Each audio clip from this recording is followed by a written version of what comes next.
Good morning, this is the Cryptonometron, and today we're having a quick look at the news stories. We'll start off with CNBC's outspoken Jim Cramer calling Bitcoin monopoly money. Fundamentally, he doesn't understand what it is. He may fear the events that are happening at the moment, and he may see what's on the horizon, the death of the old economic system, potential to send a massive ripple through the financial markets as we see Bitcoin soaring to new levels, and the interest in Bitcoin now growing exponentially among normal people, and the freedom that Bitcoin will bring to those that are unbanked. And to quote Andreas Antonopoulos once again, the aim of Bitcoin is not to bank the unbanked, it's to unbank everybody in the world and get rid of these unnecessary financial institutions that we don't require anymore. The problem for governments thereafter is how they're going to tax us, as without tax governments can't function and they will inevitably collapse without funding. So that's their next problem they're going to have to look at. But Jim Cramer called it monopoly money, compared it to tulip bubble, etc, etc. Basically, he's not got a handle on it, probably wasn't invested in it, and he's probably jealous people are making a lot of money out of it, and he's left on the sidelines with his 2 to 3% growth on his stock portfolio. In other worlds, indeed, blockchain is breathing new life into virtual real estate, making the technology behind virtual reality. With the blockchain system, you can trade real estate, you can trade goods, and within the gaming industry, this is going to be a massive industry going forward. Already, it's projected to become a 40 billion industry by 2020. I think that's going to increase exponentially after that. If you've heard of Decentraland, they raised $24 million in their ICO earlier this year, and they're a virtual reality platform where you can actually own a bit of land and you can trade, sell your land, and build whatever you want on it. This going forward will allow people that don't have much money to interact and do things that they want to do but don't have money to do in the real world. So you can actually put your headset on, you can go into virtual reality, and you can fly a plane, you can rob a bank, you can be a real estate magnate. Anything that's unachievable in the real world, virtual reality eventually will be able to give you that experience. So very interesting going forward, and going to be something to watch. I was involved in Vibe Hub ICO some time ago, and I think they're another project you should be interested in as well. Bitcoin exchanges in Australia will have to register with the government. They want the names and the addresses of everybody that is registered with their exchanges, so that they can check that you're not money laundering or not contributing to terrorism, etc. So they're starting to worry now that they haven't got enough control over digital currencies, and of course this will be made redundant once decentralized exchanges become more available, not just Ether Delta and some others. There will be many more decentralized exchanges that people can move to, where their information will be secure and they'll be completely anonymous. In South Korea, they're hardening their stance on cryptocurrency and Bitcoin. They have banned Bitcoin derivatives, that's futures or trading anything to do with Bitcoin. And this happened a few days ago, but it's now led to a possible full crypto exchange ban following the Chinese model. South Korean officials said that they have to look at this cryptocurrency and potentially ban the exchanges. Again, this all comes back to what I said before, that if the governments can't tax it, they don't want you using it, because governments essentially run on your money. You work to give the government money so it can make decisions and control you. Now, once they don't have that control, once they don't have that ability to earn money from you, they then collapse. And this is what the worry will be in Korea, that because there's so much money now in Korea flowing into cryptocurrency and Bitcoin, they will be looking at this as a destabilizing effect on their control. And the other thing that we have to bear in mind here, guys, is that cryptocurrency in Korea is very, very big at the moment. Koreans take this stuff very, very seriously. They're very involved in cryptocurrency. So a ban in Korea may have severe effects on the markets.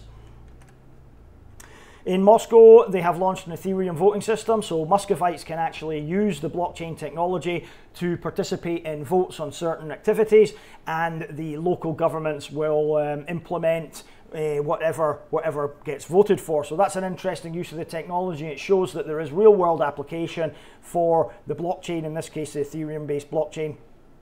And while we're still on the subject of Russians, Roman Abramovich, amongst many billionaires set to invest in cryptocurrency. Now, if you've heard of this guy, he is the owner of Chelsea FC. He's probably more famous for that than anything else, but he's an oligarch from Russia, and he is one of the world's richest businessmen. He intends to invest in cryptocurrencies via Black Moon Crypto. So they aim to create and maintain the world's best framework for tokenized funds, and it's a daughter of what's called Black Moon Financial, which raised 30 million in ICO with a Berlin-based venture capitalist fund, Target Global. So that'll be interesting to keep an eye on Black Moon Crypto. In other news, the US defense contractor Moog is going to integrate Aion's blockchain. Moog is a manufacturer of control systems for applications, aerospace, defense, industrial, and medical devices. So they're obviously very technologically based, and they need a blockchain system, and they've decided that Aion is the one that they're going to use. What is Aion? It is the world's first cross-blockchain token. So it's initially being offered on the Ethereum token as an ERC20. But as soon as their network is operational, the ERC20 can be seamlessly converted to Aion tokens, and you'll be able to move them between the two networks as well. So very interesting technology, and we'll have a look at the Aion price shortly. So let's move on to the markets this morning. The market cap in total has soared over $430 billion, approaching $500 billion, quite remarkable. Bitcoin dominance remains over 60%, so still very heavy.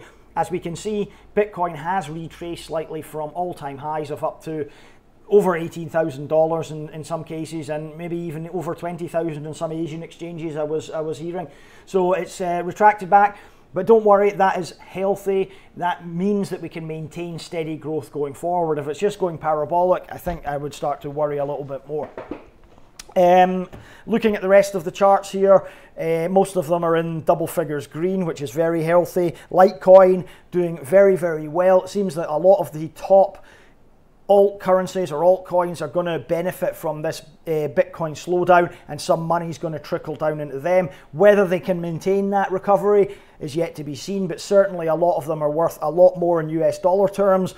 However, if you look at the Bitcoin value of many of the alt currencies, they are down significantly after Bitcoin's run. So it's interesting to see which ones will continue to move against Bitcoin.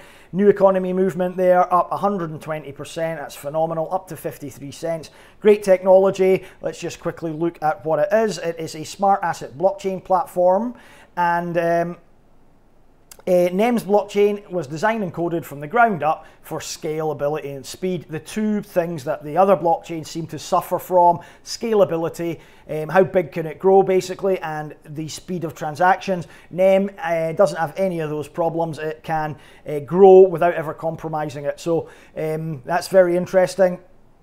And it's still very, very good value at the moment at 50 cents. Probably will go a lot higher in due course. And a lot of companies will use NEM to build their blockchain technology on top of their platform. So it'll be interesting to see going forward what partnerships NEM can develop and how they can grow. Looking further down the markets, Populous on a mad run, over 50%.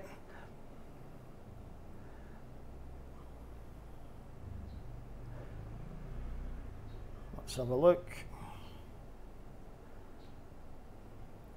Many in the double figures green. Dragon Chain, I mentioned them, another platform that allows you to retain your proprietary rights to the technology, which is interesting. Aion, there we are, that's what I was looking for.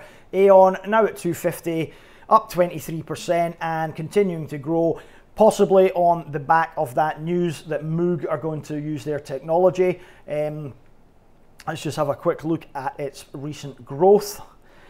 So yes, up against Bitcoin as well, which is what we like to see, not just up against the US dollar. And as we can see there, it came off ICO not too recently, a couple of months ago, and the market cap or the circulating supply has just been added a few days ago. So there are 41 million Aion tokens in circulation out of a total of almost 500 million. and the market cap has just gone over 100 million. So still quite a lot of potential for growth if you're interested in getting into Aion. Now let's have a look at the gainers and the losers for today. Again, NEM, New Economy Movement, is one of the biggest gainers, which doesn't surprise me. It has been threatening to burst free recently. Litecoin again, Populous I mentioned already, and nothing much else that jumps out at me there. Internet of People, I might take a look at that coin for another video in the future. And the losers, nothing really to be surprised about there. Everything coming back, all low market cap and low circulatory supply coins that haven't really got much backing behind them. So let's see what has recently been added to CoinMarketCap. There have been a few recent additions, not least of all SNOV, which I did a video on a couple of days ago. Now, SNOV is a blockchain for lead generation. It's a very, very interesting project. It's worth about a third or a quarter of what it sold at ICO price. So now would be the time to pick it up. It's just hit CoinMarketCap, so people will start to look at this now and probably start to get invested in it. Let's have a quick look at the details. So we don't know what the circulating supply is. The total supply, however, 651 million, and the reason for that fairly low amount was they burned all the unsold tokens from the ICO. So it's starting to grow quite exponentially now. So I would suggest if you are looking for a micro-capped an interesting project to get into, have a look at this one. Go and watch my video on it. As I say, you can download the Google Chrome add-on and start using the software straight away. It allows you to generate leads. So for example, if you're a marketer or say for example you're a recruiter and you need a specific person with a specific skill set, you can use, for example, LinkedIn to source those people using the SNOV app. So you type in your criteria and it will search out these people that are relevant for your marketing campaign or your recruitment drive. So fantastic technology. Thanks for watching. I'll be back later with probably an ICO review today, and I hope you tune in and watch it. Please like, please subscribe, please click the notification icon and leave a comment below. I try to respond to as many comments as possible. And thanks for your support, guys.